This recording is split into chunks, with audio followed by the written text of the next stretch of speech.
Kokyudagi is one of the most basic throws in Aikido, and to me it parallels Ariminagi, because with Ariminagi you're going to your front side, and with Kokyunagi you're going to your back side.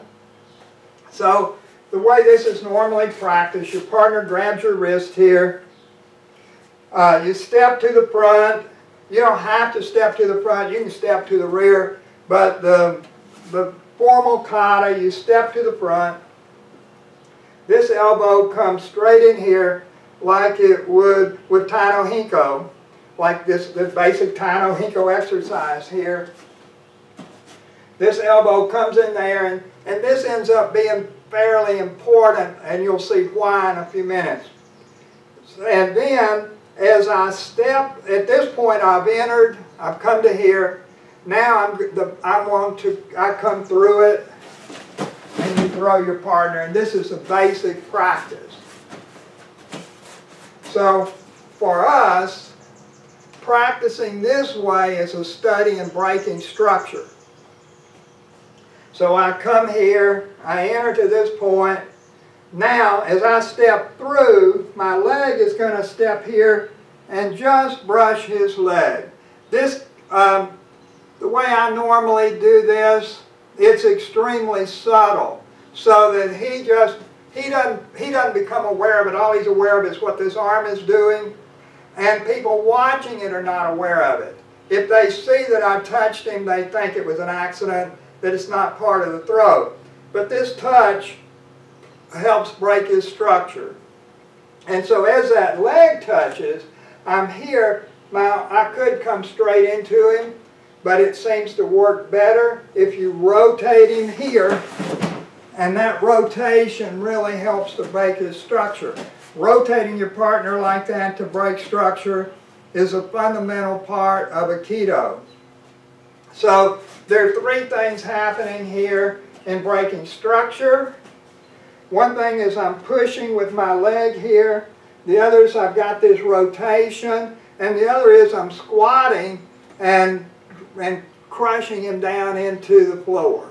So those three together break his structure and make him very easy to throw.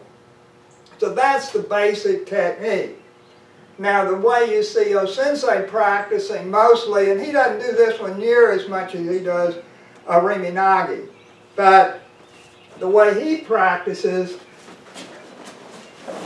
so he's coming in, letting his partner reach for his wrist. Usually he lets him grab him, not always. I don't like to let him grab me because we usually practice with weapons, and if he's grabbed me, that means he cut my hand off. So that's not good. So if he gets our tanto, and here again, we always practice, we don't always, there are times when you need to use weapons that are much more realistic. Usually a wooden tanto like we use doesn't seem realistic to me.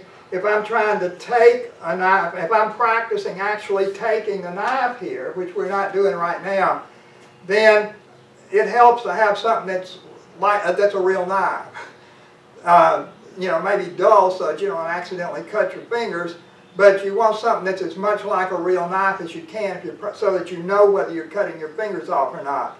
But where you're practicing with your partner trying to stab you or hit you, you want something that he can really hit you with or really stab you with, because if he's not really trying to kill you, then you don't know whether you're doing anything or not. Well, you're not doing anything. And if you have a wooden weapon, you can pretend that you're really trying to stab him, but you're not.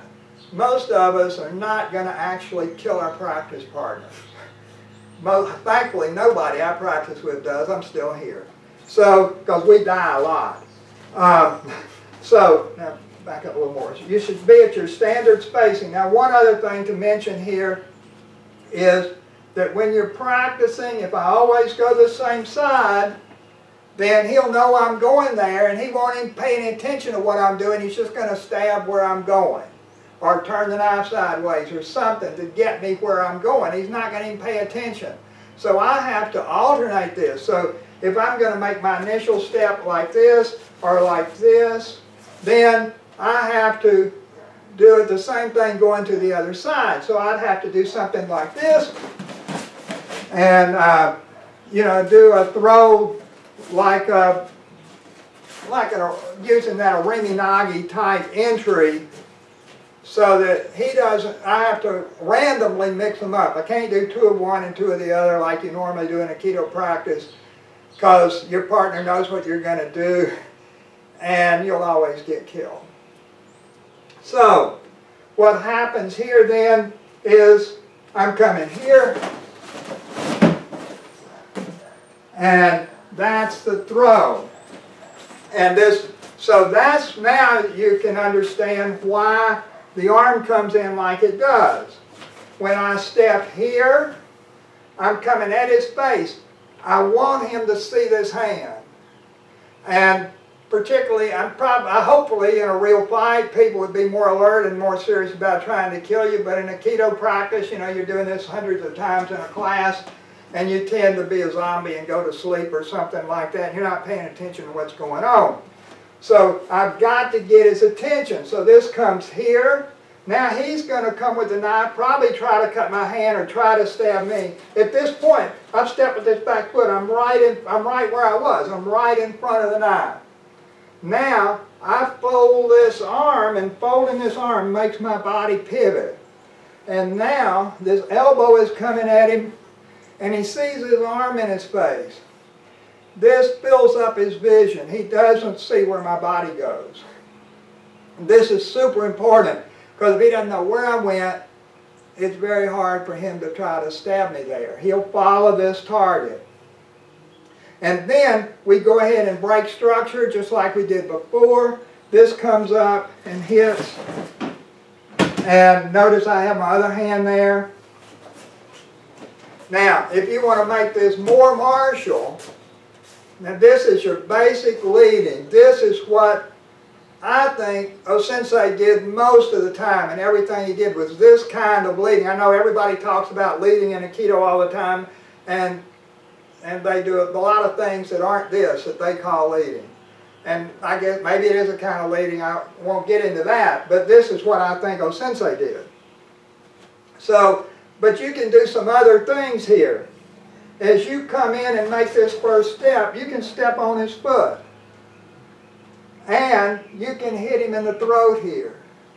So you can, this hand can come, and traditionally in the old days, while this top hand, while you're doing this stuff up here, this hand grabs his genitals and yanks them up, and you drive his head down, and you're stepping on his foot, and it breaks his foot, and breaks his back, and he comes down. It makes a real mess out of the guy. If somebody's attacking you with a knife, you might need to do all that. But in practice, we are studying leading, and this is so that you don't get gutted. This is the most important thing. If you don't live long enough to get in there, you're not going to do anything else. And then we're studying breaking structure, and then I try to finish the move. So when he's coming here, you know, I try to be on it here so that I'm practicing finishing this. If I have to, I can be here and break the arm and take the knife or whatever I need to do.